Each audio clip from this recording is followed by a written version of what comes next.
There lies within us all monsters unforeseen, accompanied by gas and laden with undigested corn.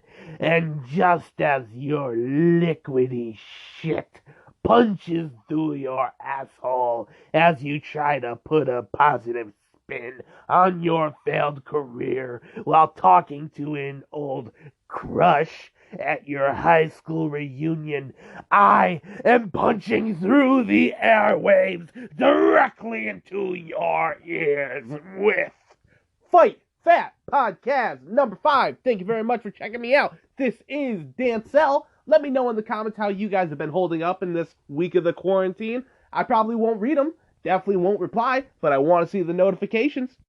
Are you finding new ways to keep yourself busy? Are you finding creative ways to keep the kids entertained while they can't go to school? Or is that voice in the back of your head getting louder and louder by the day? The voice telling you that one turn of the car keys, you can leave them there forever. You don't ever have to see that house again. The fridge is stocked, pantry is full, tap water still runs. They'll be okay. They'll be okay until they can find help. Until somebody notices that you're gone. And they come looking for you. And they find that those kids are all alone. But you're free. You're free, man. You don't have to do it, man. You never wanted to do it in the first place, man. You just gotta go. You gotta go, man. Or are you having a good time? Or are you enjoying the quarantine? Enjoying the time that you get to spend with your family? Maybe you're getting some chores done, and you're painting the bathroom that you've been swearing that you're gonna paint for years, and your wife and you had a dispute over which color you wanted to go with, like the vomit green. She wanted to go with the lady pink, and you met somewhere in the middle and you went with like dark purple, something like that. Or maybe your parents are disappointed that your daily routine hasn't changed a lick, even though it's the end of the world. People are losing their jobs, can't feed their kids, can't feed their families, can't pay rent. And then what do you do all day? You sit there, you play video games, you eat some Doritos, maybe you yell for Ma to make you a taco. You never open a window. You haven't showered in how long? You just roll over, sleep in your own filth every day. Really, there are a lot of different ways that we can come out of this quarantine as a society. I'm hoping for the best. What have I been doing, you ask? Good question. I've been doing yoga. Why yoga? Because I'm gay. No, that's not true, for the most part. Wink. The reason I've been doing yoga is because I want to get to a point where I can do a full split again. I used to take jazz dance classes, and in the beginning of every class, we had to do a full split. And this was okay for most of the 80 to 100 to maybe 120-pound girls there. But for me, a man with the dangly genitals, you know the kind, and who was rolling in at a cool 240 pounds, it was a little bit difficult. But yeah, I pulled it off. I worked towards it, and I was able to do a split. So I'm hoping to get that back, because it has been way too difficult for all of my male friends to enter me. I'm hoping that a little bit of flexibility, I mean like dentists and stuff, proctologists. I have a lot of proctologist friends. Yeah, I'm hoping, I'll be more flexible. It can help my jujitsu. It can help my Muay Thai. I can't kick super high, If I'm fighting anybody that's above like 3 feet 8 inches, I can't kick them in the head, So maybe if I work on my flexibility, I'll be able to get my leg up there and start bashing some noggins. But until then, I'm enjoying the process. It's definitely more difficult than I thought it would be. It's not. It's mentally difficult. Like your body wants to give up, but you got to tell yourself not to. And it's just the most annoying thing I've ever done. And the amount I never thought I would sweat as much as I have when doing yoga. Um, downward facing dog is the only thing that I can remember. Warrior 1. I just did the arm pose with my hands there. But yeah, it's like dynamic yoga. They're giving me more stuff to do.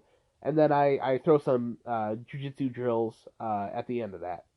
And then I hit double end bag. So, it's like a full workout. Do a bit of yoga, do a bit of jujitsu, then I do some boxing. And it's not too bad. It's not too bad. What I am finding is that it is much easier to diet when I am working out. I need to have the working out motivates me to diet, and dieting motivates me to work out. So if I were to just sit in my room all day and play video games, which I don't do that all day, just most of the day, that would be very difficult for me to have the mental fortitude to diet. But if I'm working out, it's easier to diet. How many other ways can I explain this? Okay, so here's how I'm going to explain it. So if I'm working out, or if I'm eating junk food all day, it's hard for me to work out. But if I have the starting point, I don't know why I'm trying to explain this. You guys understand what I'm saying. My motivation feeds off of its own motivation. I don't know what I'm talking about. Listen, I'm very lonely, okay? I have nobody to talk to. I have a couple friends that I try not to bother too much because I'm a lot, and I understand that. And I do. Hey, dear friends that I'm gonna make listen to this podcast, or maybe I won't even mention it to you. Maybe I'll see if you take the time to listen to this on your own. You know what? As a matter of fact, if you made it to 6 minutes and 52 seconds into this podcast, type in the comments. Now, I'm going to become very sad because I'm not going to see any comments mentioning this moment. But that is okay. I'm used to talking to an empty room. So I can handle that. And I'm going to continue to talk to an empty room. What's going on? Absolutely nothing, really. A couple more fight cards were announced. UFC fight cards in May 13th and 16th, I believe. And I can pull up those cards right now. May 13th, we have light heavyweight, the main event. Anthony Smith versus Glover Teixeira. Anthony Smith is a savage. Glover Teixeira is a savage. Gonna go with Anthony Smith. I think he didn't have the best performance in the world against John Jones last year, but who does have a good performance against John Jones? Dominic Reyes, maybe the guy who beat him. That's fair. Anthony Smith, I'm gonna go with him. He looked good, great actually, in that Alexander Gustafsson fight.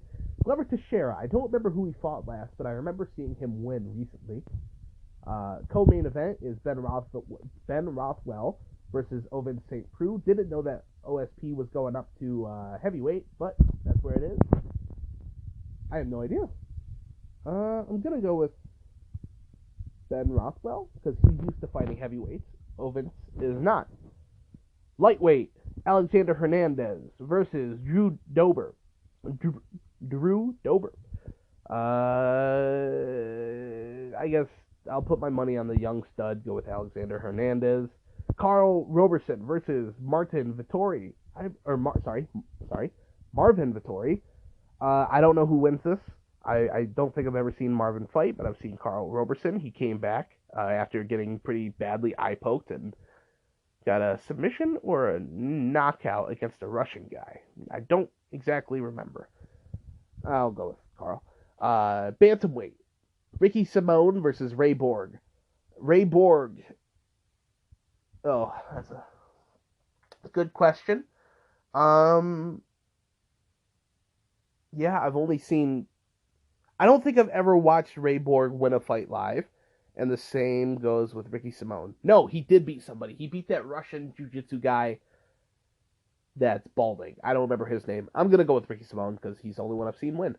And then after that, May 16th, I'm not going to make any predictions here. I'm just going to tell you who's on the card because, I don't know. Let's wait until we get closer to the actual card before I start making predictions. Alistair Overeem versus Walt Harris.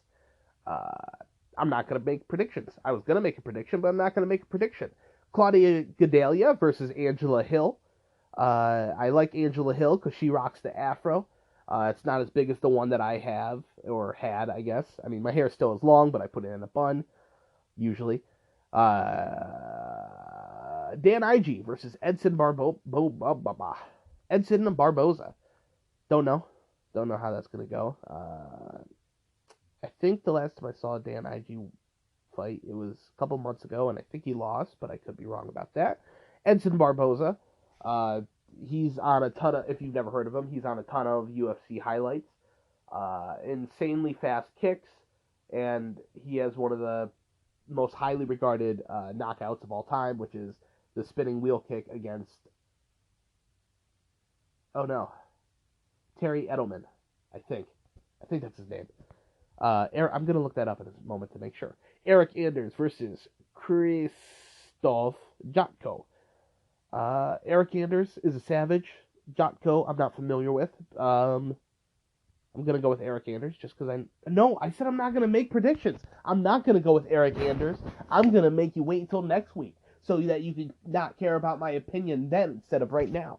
Then, Song Yadong versus Marlon Vera at featherweight. Well, yeah.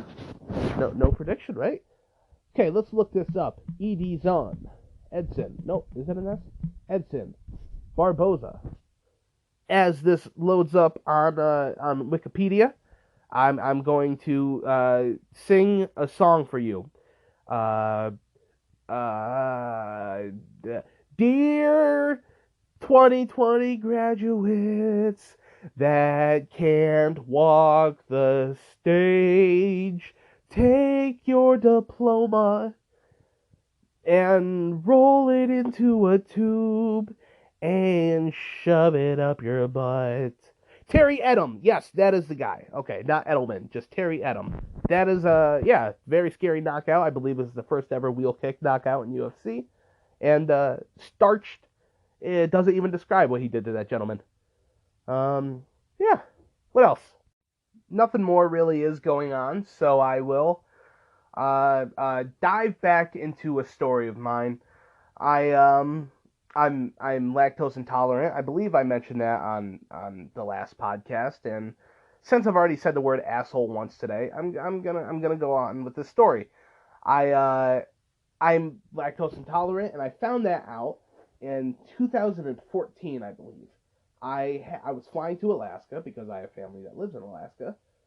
Was flying to Alaska, and in the first stop, which was in New York City, I got a double cheeseburger, some cheese fries, and a milkshake.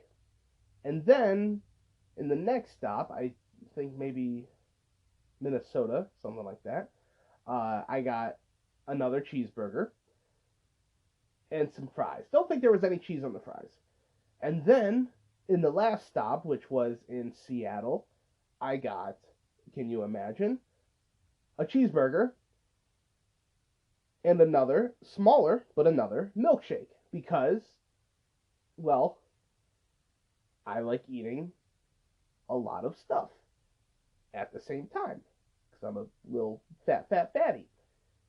Fatty McHuge large. And, so it was about 45 minutes into the flight from Seattle to Alaska that I realized there is an issue and that I was going to die on that plane.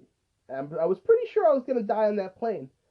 And I wasn't comfortable using the bathroom because, people are weird sometimes. And I was terrified to go in a public bathroom, especially one that was on an airplane. So, about an hour into that flight, everybody on that plane discovered what boiled asshole smells like.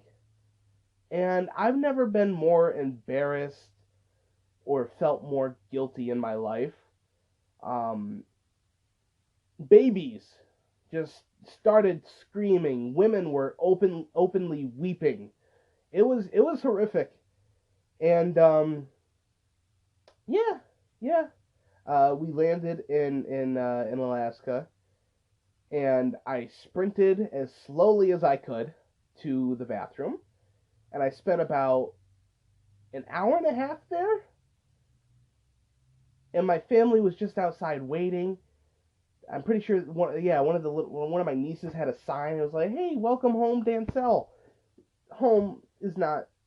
I don't live in Alaska, but it was like that's where my family is. So that's where my home truly is, right? It was the most adorable thing you could imagine. And I was just in the bathroom pooing to my heart's discontent, and they were waiting out there like, did his flight crash or did he not make it? Did he back out and not tell us what's going on here, right? Then I come outside. I'm like, I cannot make these people wait any longer. I'm texting them from the bathroom, and I go outside. I say, "Oh my God, guys, it's so great to see you. It's like I'm so happy to be here. Hey, whichever one of you I'm staying with, take me there now." And then I spent another hour and a half on their toilet, and we showed up late. I didn't really see my family that night. I just said, "Hey, gonna use the bathroom," and that was my entire experience with them for that night. And then, yeah, milk. That is such a weakness in our species. The fact that drinking milk, drinking some cow juice, makes me feel like I'm being stabbed in my in my tummy, gives me severe tummy funnies, and then my butthole opens the floodgates. It's a weakness. It's definitely a weakness. I understand that. But since I've already said asshole 3 times, I believe, and butthole twice, add an extra one to each of those. And this podcast is already a mess. Probably can't get much worse. I'm gonna end it with fight of the week as always. My fight of the week this week is Roy Nelson versus Mark Hunt. I love this fight for many reasons. I love Roy Nelson because he gives me hope. I love Mark Hunt because he gives me hope. If you've never seen them, neither one of them looks like athletes. Mark Hunt, maybe you could say like, oh, well, yeah, I guess both. I just dropped something. Both of them look like maybe bikers. They do look like tough guys, but they don't look like athletes. They look like maybe they played football when they were in high school. But yeah, Mark Hunt, the Super Samoan. He's a short guy, about 5'10". Roy Nelson, who is also a heavy man that fights in heavyweight. He's only 5'11", I believe. And one is Samoan with short hair. The other one is a white guy with a mullet and a giant beard. And somehow I look like both of them. I look like if after this UFC fight, they went into the back room, the locker room, made up, got a little friendly, got a little too friendly, and then they had a baby. I look like the baby of Roy Nelson and Mark Hunt. But the reason I love this fight is because, all the reasons I just said, but it ends with Mark Hunt knocking out Roy Nelson, which had never been done before in his professional career. Roy Nelson had great MMA tools. He even threw some pretty good leg kicks in that fight. He had a ridiculous overhand right that could shut the lights out on a nuclear reactor, okay? And he was also, excuse me, a black belt in jiu-jitsu. I could probably edit that out, but I'm not going to. He was also a black belt in jiu-jitsu. Mark Hunt was a K1 Grand Prix kickboxing champion. And, yeah, monsters, the both of them. And he was known for his chin, Roy Nelson was, and Mark Hunt found it. Knocked him out with an uppercut. He sort of wobbled for a bit, fell right on his tummy, and then Leon Roberts, the referee, called it off. Yeah, I've probably expressed this before, but my entire life goal is to just be the great value version of Mark Hunt. You know, I've said before, I'm black and I'm white. Somehow I came out looking Samoan, and I want to live up to that. And Mark Hunt, he has big shoes to fill, but yeah, that's my fight of the week. You can probably see highlights of it on YouTube. I watched it on ESPN Plus. It's a great fight. I had a great time watching it. I'm not watching as many fights during this quarantine as I thought I would be, and I don't know exactly why. But Yeah, I haven't watched any in a couple days actually. That fight's the most recent one I watched. But yeah, you can see the highlights on YouTube, ESPN Plus, UFC Fight Pass. If you're interested in fighting, it's a great fight to watch. I am gonna leave you on that. This train wreck of an episode. This episode is such a train wreck that I flubbed the word train wreck. This car collision of an episode. I'm gonna leave you on that, and I hope you guys are having a great week. I hope that the sound of my voice made your day better, and I hope other stuff. I just can't think of any, but lists sound way better when you have a third item. Bye, guys.